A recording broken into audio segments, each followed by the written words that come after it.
ಮೀನು ಸಾರು ಅಂದ ತಕ್ಷಣ ಎಲ್ಲರ ಬಾಯಲ್ಲೂ ನೀರು ಬರೋದಂತೂ ತುಂಬ ಸಹಜ. ಅದರಲ್ಲೂ ಈ ಬಾಂಗಡೆ ಬೂತಾಯಿ ಮೀನಂತ ಅಂದರೆ ಹತ್ರ ಎಲ್ರಿಗೂ ಫೇವ್ರೇಟೇ ಆಗಿರುತ್ತೆ. ಸೊ ಈ ಥರದ ಬಾಂಗಡೆ ಬೂತಾಯಿ ಮೀನಂತೂ ಈಗಂತೂ ಎಲ್ಲೂ ಸಿಗ್ತಾನೇ ಇಲ್ಲ, ತುಂಬ ರೇರ್ ಆಗಿಬಿಟ್ಟಿದೆ. ಇನ್ನು ಸಿಕ್ಕಿದ ಟೈಮಲ್ಲಂತೂ ಮಿಸ್ ಮಾಡ್ಕೊಳ್ಳೋಕೆ ಯಾರೂ ಇಷ್ಟಪಡಲ್ಲ. ಸೊ ಹಾಗಂತ ಅಂದ್ಕೊಂಡು ನಾವು ತಂದು ಮಾಡೇ ಬಿಟ್ವಿ. ನೋಡಿ ಸಾಂಬಾರು ಮಾಡೋದು ಹೆಂಗೆ ಅಂತ ತೋರಿಸ್ತೀನಿ. ಫಸ್ಟು ಸಾಂಬಾರಿಗೆ ಒಂದು ಬಾಣಲಿ ಇಟ್ಕೊಂಡು ಮೆಂತ್ಯ ಮತ್ತು ಒಂದು ಸ್ಪೂನ್ ಅಕ್ಕಿ ಹಾಕ್ಕೊಂಡು ಚೆನ್ನಾಗಿ ರೋಸ್ಟ್ ಮಾಡ್ಕೊಳ್ಳಿ. ಅದೇ ಬಾಣಲಿಗೆ ಒಂದು ಸ್ವಲ್ಪ ಎಣ್ಣೆ, ಒಂದು ಸ್ವಲ್ಪ ಈರುಳ್ಳಿ ಹಾಕಿ ಚೆನ್ನಾಗಿ ರೋಸ್ಟ್ ಮಾಡ್ಕೊಳ್ಳಿ, ಈರುಳ್ಳಿ ಬ್ರೌನ್ ಆಗೋ ತನಕನೂ. ಆಮೇಲೆ ಅದಕ್ಕೇನೆ ಒಂದೆರಡು ಟೊಮೆಟೊ ಹಾಕ್ಬಿಟ್ಟು ಟೊಮೆಟೊ ಮೆತ್ತಗಾಗೋ ತನಕನೂ ಚೆನ್ನಾಗಿ ಹುರ್ಕೊಳ್ಳಿ ಅದನ್ನು.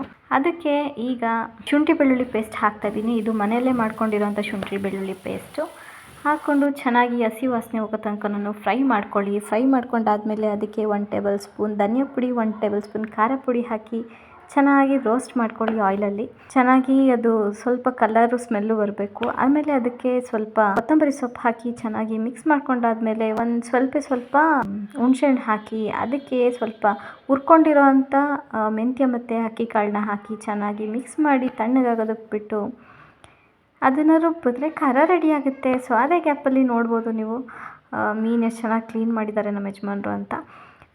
ಈಗ ತಣ್ಣಗಾಗಿರೋ ಅಂಥ ಮಸಾಲೆನ ನಾನು ಜಾರ್ಗೆ ಹಾಕ್ಕೊಂಡು ರುಬ್ಕೊಂಡು ಅದೇ ಬಾಣಲಿಗೆ ಹಾಕಿ ಇವಾಗ ಚೆನ್ನಾಗಿ ಕುದಿಸ್ತೀನಿ. ನೋಡಿ ಬೇಕಿರೋಷ್ಟು ಕನ್ಸಿಸ್ಟೆನ್ಸಿ ನೀರು ಹಾಕ್ಕೊಂಡು ಚೆನ್ನಾಗಿ ಕುದೀತಾ ಇರೋ ಟೈಮಲ್ಲಿ ನಾವು ತೊಳೆದಿಟ್ಕೊಂಡಿರೋಂಥ ಮೀನನ್ನ ಹಾಕಿದ್ರೆ ನಮ್ಮ ಸಾಂಬಾರು ರೆಡಿ ಆಗುತ್ತೆ. ಸೊ ಇದೇ ಗ್ಯಾಪಲ್ಲಿ ನಾನು ಫಿಶ್ ಕಬಾಬ್ ಕೂಡ ಮಾಡ್ಕೊತಾ ಇದ್ದೀನಿ.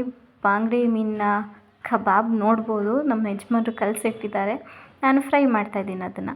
ಸೊ ಈಗ ಒಂದೊಂದೇ ಮೀನನ್ನ ಎಣ್ಣೆಗೆ ಹಾಕಿ ಅದು ಬ್ರೌನ್ ಆಗೋ ತನಕ ಚೆನ್ನಾಗಿ ಕರೆದ್ರೆ ಸೊ ನಮ್ಮ ಬಾಂಗಡೆ ಮೀನನ್ನ ಕಬಾಬ್ ರೆಡಿ ಆಗುತ್ತೆ.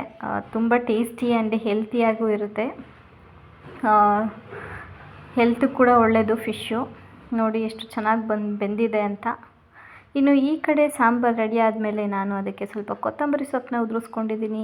ಈ ಕಡೆ ನೀವು ಫಿಶ್ ಕಬಾಬ್ ರೆಡಿಯಾಗಿದೆ ನೋಡ್ಬೋದು, ಎಷ್ಟು ಕ್ರಿಸ್ಪಿಯಾಗಿ ಕಾಣಿಸ್ತಿದೆ ಅಂತ. ತುಂಬ ಚೆನ್ನಾಗಿ ಬಂದಿದೆ ಟೇಸ್ಟು ಕೂಡ. ಇನ್ನು ಇದನ್ನು ನಾವು ಬಿಸಿ ರೈಸು, ಬಿಸಿ ಸಾಂಬಾರು ಎಲ್ಲ ಬಿಸಿ ಇದ್ದಾಗಲೇ ತಿಂತಾಯಿದ್ರೆ ಅದ್ರ ಮಜಾನೇ ಬೇರೆ ಇರುತ್ತೆ. ಈ ಸ್ಟೈಲಲ್ಲಿ ಒಂದು ಸಲ ಮಾಡಿ ನೋಡಿ, ನಿಮ್ಮ ಮನೆಯವರೆಲ್ಲರಿಗೂ ಇಷ್ಟ ಆಗುತ್ತೆ.